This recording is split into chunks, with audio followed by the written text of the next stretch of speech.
Bonjour à toutes et bonjour à tous. Bienvenue dans la quotidienne de Collection d'Art, une deuxième émission enregistrée sur le plateau TV du département que nous avons délocalisé en plein cœur d'un magnifique écrin classé monument historique, l'abbatiale Saint-Ouen à Rouen qui accueille la 8e édition de Collection d'Art.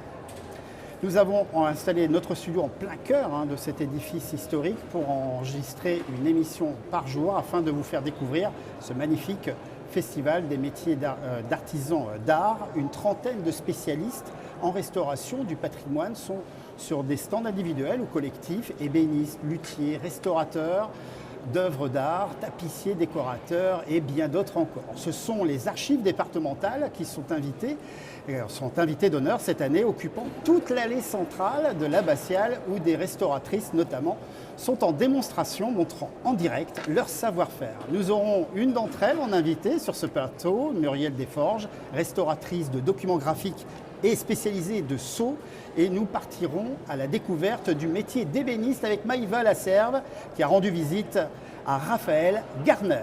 Collection d'Art n'a pas raté son lancement pour la 8e année consécutive et confirme que ce festival des artisans d'art est aussi bien pour les grands que pour les petits. La preuve, 800 collégiens sont venus de tout le département pour envahir de questions les artisans d'art.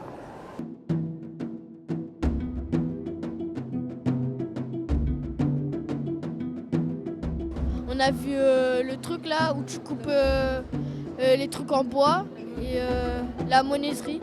On a vu des violons. C'était avec. Il avait plein d'instruments comme des violons, un violon comme ça là. Il m'a expliqué que il faisait le verre, il soufflait comme ça dans le truc. Là par exemple on peut voir le bonhomme fait en verre et je trouve ça magnifique justement de manipuler le verre comme ça. Ils sont un peu leur propre patron, donc c'est vachement bien. Et ils font les heures qu'ils veulent. Voilà. Oui, ça donne envie de découvrir des nouveaux métiers, l'art que les gens y proposent, ce qui les passionne et tout. C'est super intéressant, moi je trouve, d'approfondir ces connaissances. Alors moi j'ai bien aimé le stand de photographie là-bas avec un vieil appareil. En fait c'est des photos qui sont faites avec une machine carrée en bois par un artisan. Et en fait après ils font la photo, elle est trempée dans un genre de vinaigre. Et après il reprend la photo sur la photo. Et du coup après ça donne ce résultat-là. En fait, ce que j'ai appris, c'est que même sans électricité, sans électricité ni encre, on pouvait faire de la photo, rien qu'avec la chimie et tout ce qu'il y avait.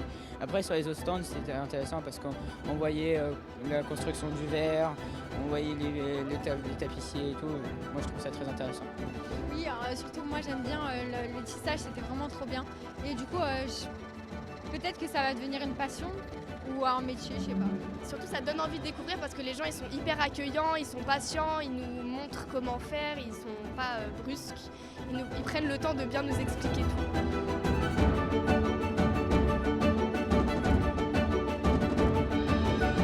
Et une partie d'entre eux sont même venus sur le plateau exprimer leur bonne humeur, plutôt sympathique cet envahissement.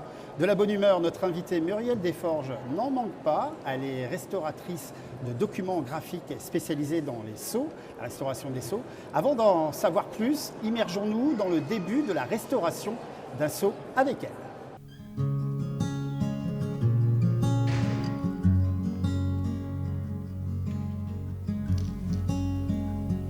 C'est le sceau de l'archevêque de Rouen qui date de la moitié du XIIe siècle. C'est Rotrou. Et donc je vais restaurer ce sceau. Le nettoyage, ça peut durer très longtemps. On peut passer jusqu'à 5 jours pour nettoyer une petite surface comme celle-ci. Il faut savoir que la cire est hydrophobe, donc on peut la nettoyer à l'eau sans problème.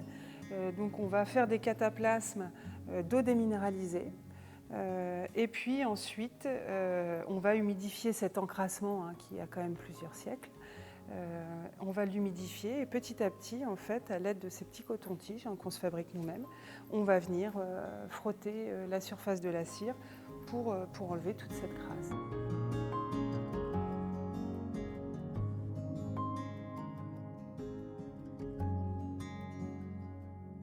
Sur la moitié du seau, on redécouvre vraiment l'empreinte et la légende.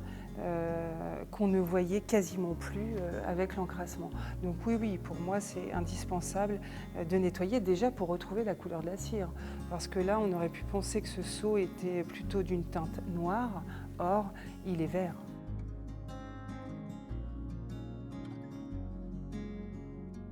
Alors l'étape suivante, on va quand même contrôler, je vais contrôler en fait le nettoyage à l'aide d'une loupe pour aller voir si vraiment il y a encore quelques encrassements que je peux retirer, que je ne vois pas forcément à l'œil nu. Et puis ensuite, je vais préparer ma cire, la teinter. Maintenant que j'ai la couleur de la cire d'origine, je vais pouvoir teinter ma cire. Et ensuite venir redonner cette forme, la forme d'origine du seau, qui est une forme en navette, on appelle en navette ou ogivale. Je vais lui redonner sa forme en venant combler en fait les lacunes du seau. Ce mélange en fait a une température de fusion qui est inférieure à la cire du seau. Donc pour éviter forcément de faire fondre l'original. Enfin, de toute façon, la pointe ne touche jamais le seau.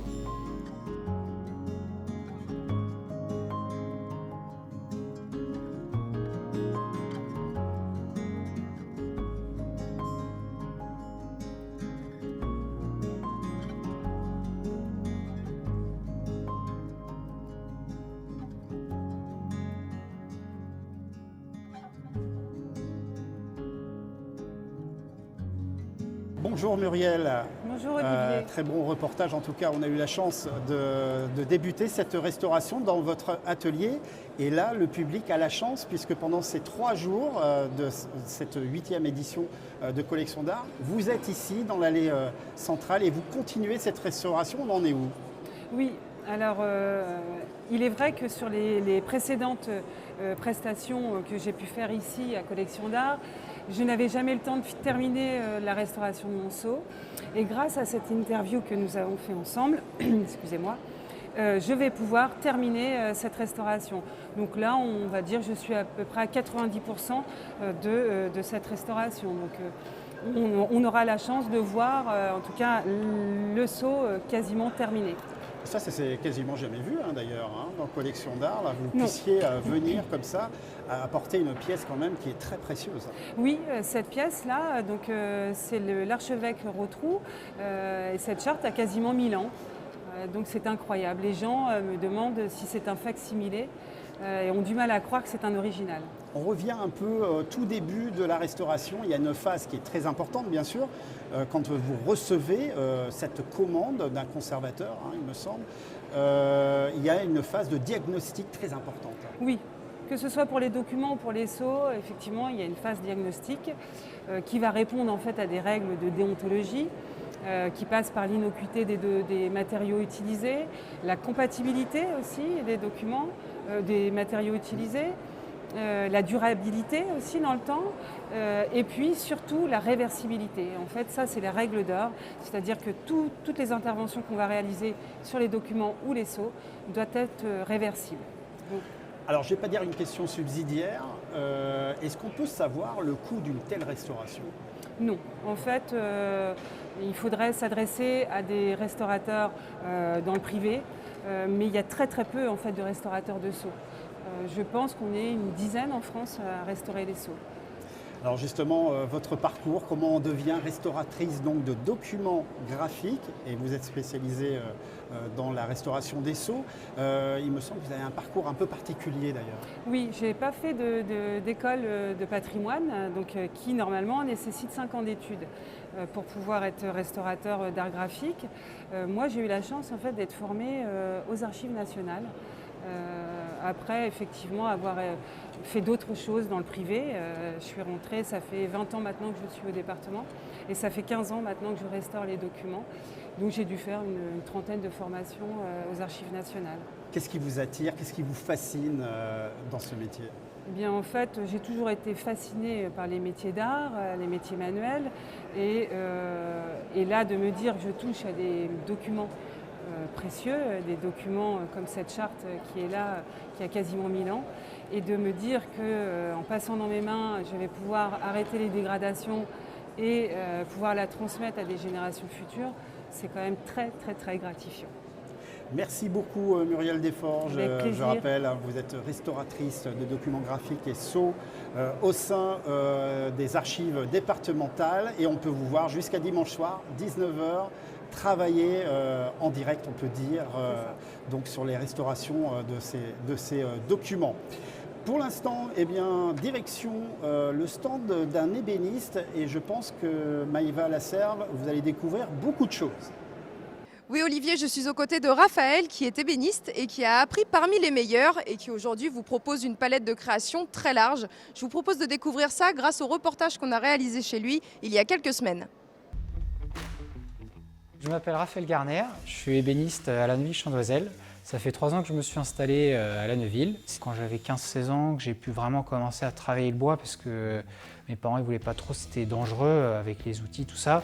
Et c'est quand j'ai commencé à avoir un peu plus d'autonomie que j'ai pu acheter mes premières machines. Et puis j'ai travaillé chez mes parents, j'ai un petit atelier. C'était vraiment en autodidacte. J'ai regardé beaucoup de vidéos sur internet et puis en travaillant tout seul dans mon atelier, j'ai pu faire plein de choses. J'ai rencontré Francis Romont qui était l'ébéniste qui travaillait autrefois ici. Dans sa famille, ça fait 4 générations qui travaillent le bois et qui sont ébénistes. Il m'a permis de répondre à beaucoup de questions que j'avais, d'exploser dans ma création. C'est très sympa comme métier parce que c'est toujours quelque chose de différent. J'adore ce que je fais. Je vais tous les jours dans mon atelier en étant content de pouvoir faire ce que je fais.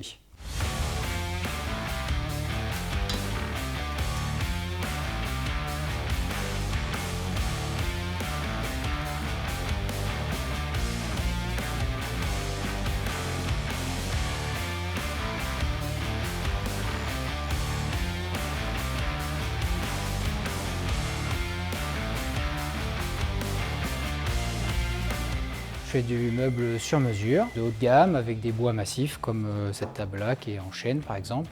Et c'est vraiment à la demande de chaque client, donc c'est vraiment à chaque fois quelque chose d'unique. Aussi de la restauration. Avec les machines, ça me fait un gain de temps énorme. Les premières chaises par exemple que j'avais faites dans mon ancien atelier, je mettais une centaine d'heures à les faire. Maintenant ici, je mets à peine 30 heures. C'est une matière qui est vivante, donc c'est jamais la même chose par rapport à du métal ou de la terre. Je reprends ce qu'on faisait autrefois. J'ai des partenariats avec des élagueurs où je vais chercher le bois très local. Et les arbres, je sais d'où ils viennent, c'est de la Normandie. Je fais travailler d'autres personnes parce que la grume, celle-là, je l'aime bien. Mais il faut qu'il y ait quelqu'un qui puisse me l'apporter. Les petites chutes, je vais faire des petites planches à découper, des dessous de plat, des dessous de verre, enfin voilà, plein de petites choses sympas. Et ensuite, tout ce qui est copeaux et vraiment les tout petits morceaux que je ne peux pas utiliser, je vais soit me chauffer avec en hiver, ou pour les copeaux, je vais les vendre en sac pour des personnes qui font par exemple du jardinage, du paillage, ou des personnes qui font des toilettes sèches. Il n'y a pas vraiment de déchets, tout est utilisé.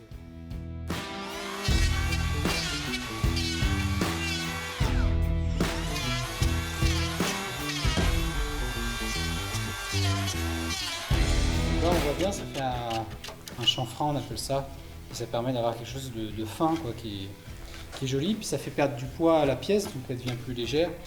Une des choses que je préfère, c'est quand le meuble est fini et que je mets la finition, le vernis, l'huile, la cire de finition dessus et que le grain ressorte et là j'ai le produit final comme je l'avais imaginé dans ma tête et là je suis satisfait C'est un métier qui prend du temps. Quand je suis en train de faire quelque chose, justement, je regarde pas ma montre, il est 17h, faut que j'y aille.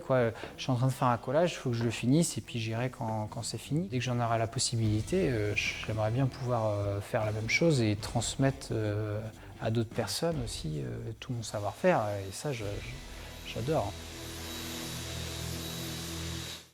Alors Raphaël, bonjour. Bonjour. J'ai cru voir que vous étiez venu avec du matériel. Tout à fait, absolument. Là, on a quelque chose qui est loin d'être terminé. Expliquez-nous un petit peu. C'est ça, tout à fait. Donc derrière nous, on a des planches qui sont brutes, où je commence à faire mes tracés, j'ai mes gabarits pour fabriquer une chaise. Et du coup, le produit final, il est de l'autre côté, là. Et comme ça permet de voir d'où on part pour faire ce type de chaise. Voilà. Et si on parlait un petit peu de ce magnifique kayak qui est au-dessus de notre tête, est-ce qu'il s'agit de la commande d'un client ou... Pas du tout, non. C'est que J'aime beaucoup le kayak avec ma compagne, on en fait beaucoup et donc je m'étais dit que ça serait bien de lui en fabriquer un.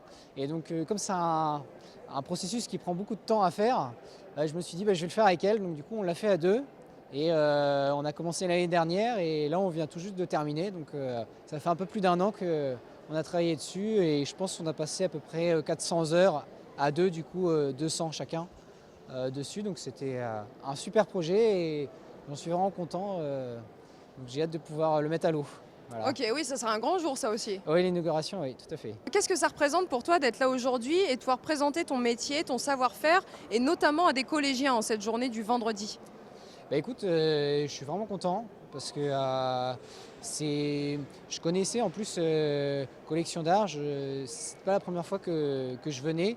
Alors là, je viens en tant qu'exposant, mais donc j'étais déjà venu les années précédentes et je m'étais toujours dit, voilà, mon objectif c'était de venir ici, donc je suis vraiment content de pouvoir venir et puis ensuite pouvoir transmettre voilà, du savoir et de pouvoir voilà, expliquer aux jeunes voilà, ce que je fais et puis comment je le fais, comment je suis arrivé là et donner l'envie aux autres, c'est top. On a eu quelques retours, il y a quelques jeunes qui se sont arrêtés et qui ont bien mémorisé ton stand, ton travail, donc le bois les a appelés en tout cas. Ah, c'est super. En tout cas, je vous propose, ce que vous pouvez faire, c'est de venir ici à l'Abbatiale Saint-Ouen tout le week-end pour découvrir ce que fait Raphaël.